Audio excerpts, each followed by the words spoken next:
Steal my underwears? Enjoy your time in prison. Warning, some audiences may find this content disturbing. View at your own discretion. Welcome to the House of Reddit. Today, we share some of the recent r/ProRevenge stories posted on Reddit. Steal my underwears? Enjoy your time in prison. This is a throwaway account for obvious reasons, and sorry if my English isn't that good. My family moved into a third world country from Italy when I was 22 because my father said that he was getting old and wanted to go back to his country. Every week or so when my cousins would visit, some stuff from my room would go missing. Sometimes it was money and sometimes it was random things which annoyed me. One day when we were visiting them, my aunt asked me to get her something from her son's room. I was planning on taking a look around the room to see if he was the one stealing from me. But when I entered the room, I found one of my underwear on the ground. I took pictures and then tried to grab it only to find out that it was full of his liquid.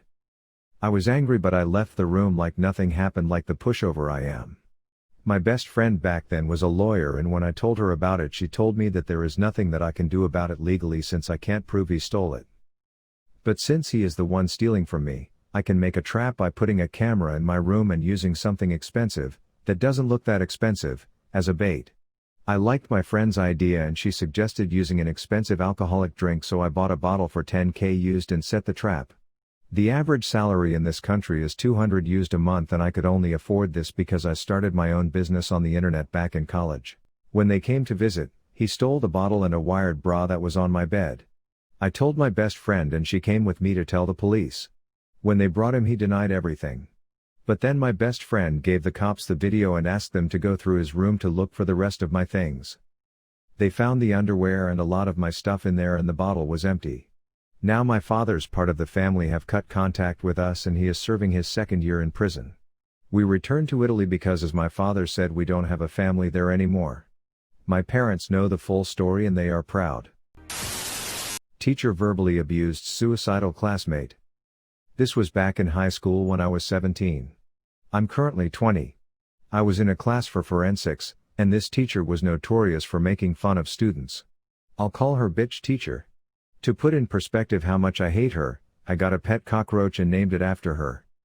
In this class, she would have students take attendance by lining up and answering a question at her desk before going to sit down. This is important for later. It started with things such as making fun of students who weren't in class to hear. Poking fun at how they looked, their grades, their clothes, etc.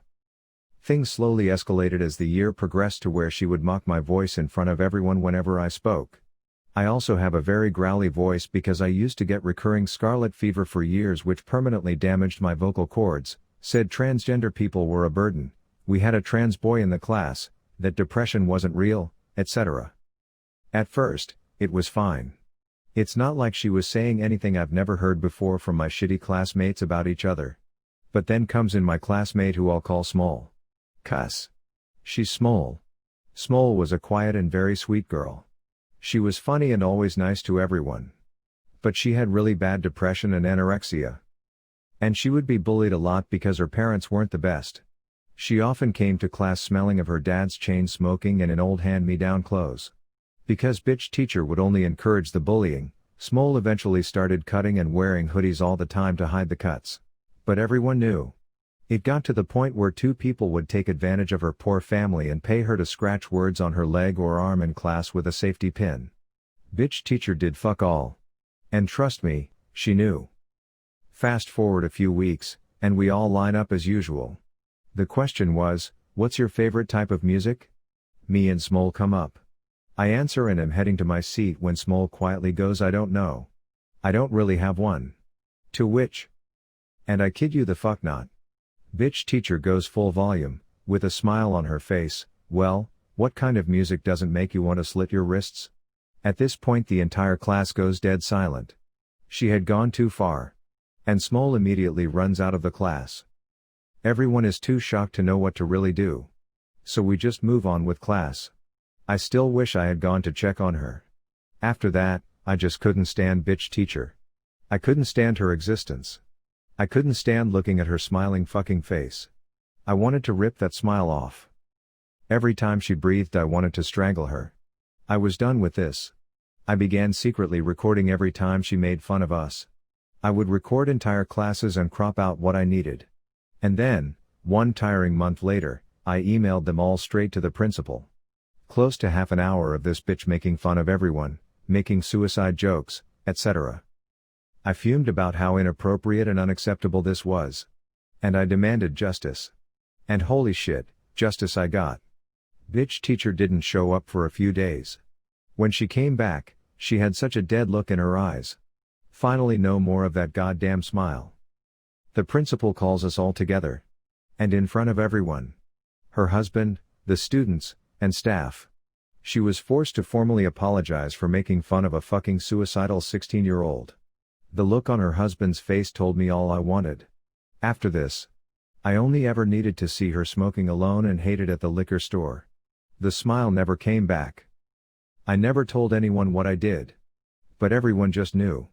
And a sense of overwhelming relief was very much welcomed in the class. Smol started going to therapy and we became pretty good friends. She got the help she needed, she moved out of her family's home with her sister, and she developed healthier coping mechanisms. Suicide is not a joke.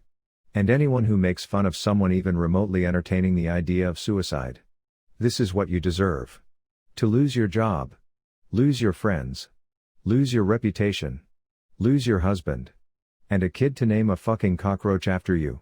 And for those of you in MS or HS dealing with bullying, a bad home life, or mental health problems. You can do this. Trick me out of my laptop, you'll give me your car. 13 years ago I was in my late teens, living on my own and really struggling to live financially. One of the few possessions I had was an old laptop. My laptop had stopped working properly, and while I'm fairly proficient in using a computer, I had no idea about fixing them. I did a bit of searching on the internet but couldn't get it working, so I asked my stepdad to take a look. He has a quick look and says it fucked, but he'll take it off my hands if I don't want it, so I said sure. If it's broken then it's no good to me. 10 minutes later I walk in the room and he's using it. I asked if he fixed it and he says yeah, thanks for the laptop. I was obviously pissed. My mom says she wasn't getting involved and his only response was that he did a quick internet search to find the fix and I could have done the same. I was broke and he took one of my only possessions even though he had a PC and a laptop already. A few months later I was visiting my mom and stepdad when I had an idea. While I am useless with computers, I'm very competent with mechanics. Specifically Audis, and my stepdad had a 2001 Audi A3. Before coming in the house I went under his car and unplugged the oil level sensor and a vac line for the turbo. Later on that day he went to go to the shop or something. When he started the car it threw up oil warning lights on the dash and wouldn't boost, so he turned it off and had a look of concern on his face. I went out to ask him what's up and he said that something gone majorly wrong. He says something along the lines of catastrophic turbo failure or engine failure. He's already spent quite a bit on repairs and didn't want to spend any more money on it, so spoke to my mum about just cutting his losses and scrapping it. I asked how much it's worth at the scrap yard and he says £100, so I ever so graciously off £120 to take it off his hands to maybe part it out, which he accepts. He signed over the logbook, title, and wrote me a receipt of purchase and handed the keys over. I walked outside, lifted the bonnet, pretended to look at my phone for a minute, went under the car and plugged the vac line and oil sensor back in, fired it straight up and drove around the block. When I got back I gave him the thumbs up and said it's all fine now. His mouth was wide open and he was mega pissed, and my reply was you could have found the solution too with a quick internet search. He tried arguing that it wasn't fair and if it's working then I can't just take his car, but I just said he didn't have a problem tricking me out of my laptop and then he's already signed the car over to me, so tough luck. My mum kinda laughed and said she's not getting involved and that it was his own fault. I still have the car to this day and it's practically in showroom condition and runs sweet.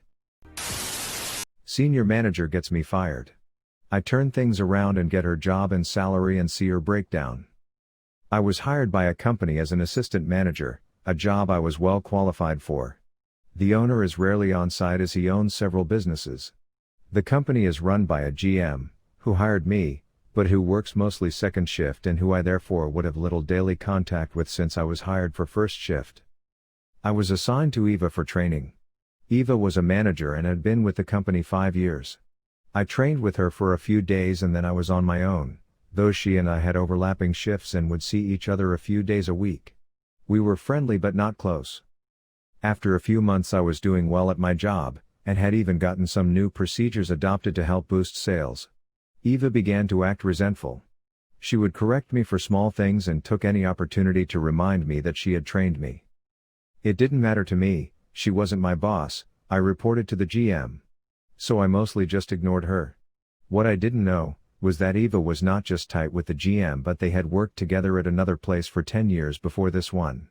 One day at shift end, GM asks to talk. Tells me it's not working out, says I'm still making mistakes at 6 months that I shouldn't be. I ask for examples. A few of them were petty matters Eva had mentioned, but most of them were just not true. I tried to argue but it was clear that I was set up. I decided to reach out to the owner since I had nothing to lose. He was sympathetic but said he relies on GM to run the business and had to support her decision. Then he mentioned that if things hadn't been so bad between me and Eva, it probably could have been worked out. That's when I knew she was behind me being fired from a job I needed, really liked and was making great money, and I vowed to get revenge. I started searching her online info. In less than an hour I had uncovered gold thanks to one of those pay services. About 3 months prior, Eva was arrested and charged with DWI in a neighboring state. The court records showed she had a hearing coming up in a few weeks. That was enough to get her fired. It affects a professional license she and I had to have as management. For state law, license holders must report criminal charges to the licensing board, and in the case of a DWI arrest, licenses are typically suspended pending trial. I called the owner and told him what I discovered. It was news to him. I guess since it was out of state, Eva was keeping it secret. Maybe she was hoping to get let off the charges. The next day, the owner called and said Eva was fired. He thanked me for telling him about her DWI, apologized for how I was fired, and offered me Eva's position and salary. He asked me to come in the next morning to meet with him, and to cover Eva's shift. I accepted. That alone was sweetly satisfying revenge, but what happened next was the icing on the cake. I got to work extra early, met with owner and GM and we all agreed to start fresh. Cool. It was still an hour before opening and I was in the back of the place when I heard the front door chime. When I came out a few minutes later, Eva was there, tears flowing, begging the owner for her job back. She obviously didn't know I was there, because when she saw me her whole body seized and her shocked expression was priceless. I walked right by her, staring her down with a shitty grin, and went outside. Eva came out a minute later and wouldn't make eye contact. As she walked away I said, "Good luck on the 23rd. That was her court date. If you enjoy this video, please be sure to like, share, comment, and subscribe. If you have any suggestions for future videos, please let us know in the comments below. Turn on the notifications to know when we post new videos. Thank you for coming to the House of Reddit.